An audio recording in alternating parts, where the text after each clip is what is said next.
Hey everybody, welcome back to my channel for the second annual income report breakdown. Now last year I said this video was really weird to make, and that's no different this year, so this is weird, but we're gonna do it anyways. So in last year's video, I said that it served as a line in the sand between YouTube as a hobby and taking YouTube a little bit more serious, and I'm really excited to share these numbers with you guys. But before we get into all the numbers, I just want to reiterate that I'm not making this video to brag whatsoever. I'm making this video to hopefully encourage others to either take that first step in creating a YouTube channel and doing what you love on the side, or if you have a YouTube channel already, maybe to take that next step and get a little bit more serious about it like I did this past year and really see where it can take you. And personally, I find these videos really encouraging and inspirational, and I'm hoping you do as well. Now I'm going to be comparing 2021's numbers to 2022's numbers in order to show you all just how awesome this whole YouTube journey can be once you actually start taking it a little bit more serious. Alright, so let's start with the number of videos I released.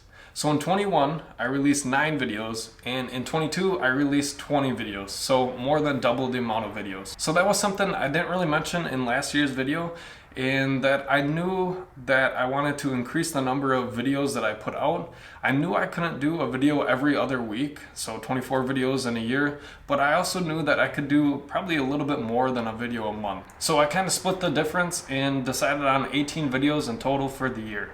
And I just beat that by a little bit, so I'm pretty happy about that. Alright, so let's look at the views. In 2021, I had 204,460 views, and in 2022, I had 1,008,847 views. So that's insane to me, that more than 1 million people clicked on one of my videos. And a lot of those views, actually more than half of those views, came from one video in particular, and I'll touch on that a little bit later. Now looking at subscribers, in 2021 I gained 1,342 subscribers, and in 2022 I gained 9,449 subscribers, which again is just insane. I gained more subscribers this past year than I had subscribers in the 5 or 6 years leading up to this last year. So to all you guys that subscribe, I really appreciate it. Alright, so we got some of those YouTube stats out of the way. Now what you guys are probably all here for is the income side of it. Now I'm going to save my YouTube income number for the end, but let's get into some of the other sources of income that I have. So one of my revenue sources is plan sales. So what that is let's say that I make a watch box, and I don't want to sell more of the physical watch boxes themselves, but I want to release plans to other people that if they want to build a similar watch box, they can do so, and they just have to follow my plans. So I'll produce a digital PDF of those plans, and then I can list it on sites like Gumroad or Etsy, and then if people want to buy them, they can buy them for a few bucks, and I make a couple bucks on that. So currently I list my plans on 2 sites, so Gumroad being one of them, and then this last year I added my plans to Etsy as well. So on Gumroad I made $408, and on Etsy I made $125 for a total of $533 in plan sales, which just kind of blows my mind. Comparing that to last year, that was 3.5x what I made on plan sales the previous year. So again, this whole thing just kind of boggles my mind. It's incredible that I can list something online and that somebody can download it and buy it from me, and I make a couple bucks from it. So anybody that bought plan sales this last year, I really appreciate it. So another source of revenue for me is affiliate sales. And what that is let's say I'm working on that same watchbox project and I want to clean up some of the joints, and I really enjoy using this Craftsman chisel. This specific chisel. So I can go out to Amazon and I can find this chisel on there. I can create an affiliate link that links back to this chisel, and then I can put that link in the video description of that video. And let's say that you click on that link and you buy this same chisel, then I earn a small commission on that. It doesn't cost you anything else, but I just get a little bit of kickback, typically about 3%. So let's say this chisel is 10 bucks, I'd earn 30 cents on that. So currently I'm an affiliate on Amazon, which I think if anybody is doing affiliate sales online, almost all of them are an affiliate on Amazon as well. And then the second one is Home Depot. Home Depot just doesn't perform as well, obviously, as Amazon, and I think it's just because if I'm linking to something on Home Depot, more than likely that person's not going to buy it on homedepot.com. They're probably going to see what the item is and then go to their local Home Depot and pick it up. That's just my thoughts. But so Home Depot, I made $23.54. Can't complain, right? It's $23 I didn't have otherwise. And on Amazon, I made $800.53. So for a grand total of affiliate sales, I made $824.07, which is almost 6 times the amount of money I made on affiliate sales the previous year. Again, this whole thing blows my mind that I can just link to another product out there, and then if somebody buys that product through my link, that I get a little bit of a kickback from it. So again, if any of you guys purchased some items through any of the links down below, I really appreciate it. All right, now what you guys probably clicked on this video for in the first place, and that is my YouTube income. So let me just recap 2021's numbers first, and then we can go over 2022's numbers. So in 2021, on YouTube alone, I made $1,357.51. And from ADSENSE on my website, I made $185.71 for a grand total between the two of $1,543.22. Again, I probably sound like a broken record, but this just blows my mind. It blows my mind that I can make even a single dollar online, let alone $1,500 from YouTube. But if that blows my mind from 2021, 2022 absolutely just destroyed it. So let's start with my website income, which actually kind of dropped a little bit surprised, but regardless, I made $127.43. All right, so here's the difference between YouTube as a hobby and taking YouTube a little bit more seriously this past year. So remember, in 21, I made about $1,300 on YouTube alone, and in 2022, I made $11,669.24. That's just crazy. That is, I'm so thankful and I'm so just surprised. So for a grand total between my website and YouTube in 2022, I made $11,796.67, which is about 7.5x from 2021's numbers.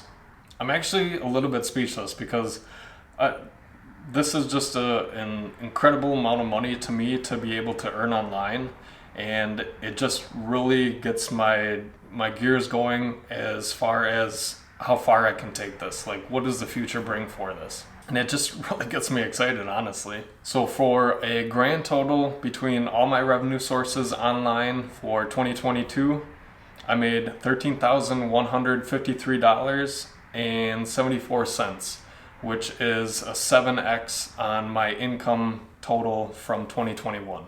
Again, this is revenue, and this doesn't take into account any taxes or expenses or anything like that. As far as taxes go, I just take this to a professional and let them handle it. So I'm not going to touch on any of those numbers because I think it'll be a little bit different for everybody anyways. So, all right, so let me talk about the video that performed the best and helped me really grow my channel in basically every aspect this past year. So the video that performed the best and that really helped me grow my channel was one that I almost didn't make, and that was my video on how to frame a basement wall. I almost didn't make it because there are so many videos out there on how to frame a typical 2x4 wall, and I was like, what else am I going to bring to the table that hasn't already been said? And I'm really glad that I made this video and that I put it out there, because that video alone brought me in 5,550 subscribers. In 2022, it's got 577,000 views, and in total revenue that I brought in this past year was $7,826.61. So I almost lost out on that if I wouldn't have produced that video. I think the reason that it did well is maybe one of two reasons. I think that in that video, I really dove deep. I believe it's my longest video, but I really dove deep into some of the small details that I didn't see in a lot of the other videos. So I really got in close with both the camera and explaining it, and I think people really gravitated towards that. It's a how-to video, so you want to know exactly how to frame a basement wall, I think I did a pretty good job at that. And the second reason that I think it did pretty well is maybe just the luck of timing. So I produced that video when like 2x4 prices and a lot of other building materials were starting to come down again, and people were starting to build more. And so I think maybe that had a little bit to do with it as well. But I guess it just goes to show you, or I guess me, that you never know which of your videos are going to perform well. So I made a video at, I think, the end of 2020 on some end tables with some wireless charging in them. I spent a whole lot of time on the edit. I thought it was really good, a lot of good music in it as well. And I was like, man, this is going to perform really well. I put it out there, and I still don't think to this day it has even 1,000 views. Whereas this video, how to frame a basement wall, that's been done by many other people many other times, I was like, I don't even know if I'm gonna produce this video. That ends up being my best video ever. So it just goes to show you that you never know which one's gonna perform well. And I just gotta keep on producing videos and of projects that I'm excited about, that I'm interested in, and putting them out there, and hopefully they perform well. It's kind of like fishing in that way that if you put one line in the water, you might catch a few fish, but if you put 10 lines in the water, you have a way better chance of catching a lot of fish. And also, the only number that I listed today that I have any control over is my video output number. So I put out 20 videos this last year. That's the only number out of all of these that I can control. I can't control how many subscribers I'm gonna get. Can't control the amount of likes I'm gonna get, the amount of views I'm gonna get, the revenue generated from my videos. The only thing I can control is how many videos I put out. So with that being said, that's gonna be my primary focus this year, is just producing the best videos that I can and putting out at least 24. I'm gonna shoot for a video every other week. Now, in reality, it might not be every other week on schedule, but at the end of the year, I want to have produced and released 24 videos. So hold me to it. So that's pretty much it. I'm really happy with how 2022 went and all the numbers that came along with it. It just is incredible for like the 60th time that I've said that in this video. 2022 has really opened my eyes as far as the potential for this platform, releasing YouTube videos. And I'm really excited to see where 2023 takes me. And also, thank you guys. You guys are the people watching these videos and making all of this possible. And I won't be making this video, I won't be making any money or anything like that without you guys and your support. So I really appreciate all of you guys that are watching this, and I hope to see you in the future videos. And if you guys have any questions on any of these numbers or just on this YouTube journey in general, or if you just want to say, hey, leave a comment down below. I do my best to reply to all the comments that I get. Again, thanks for watching. Thanks for watching all my videos, and I'll see you in the next one.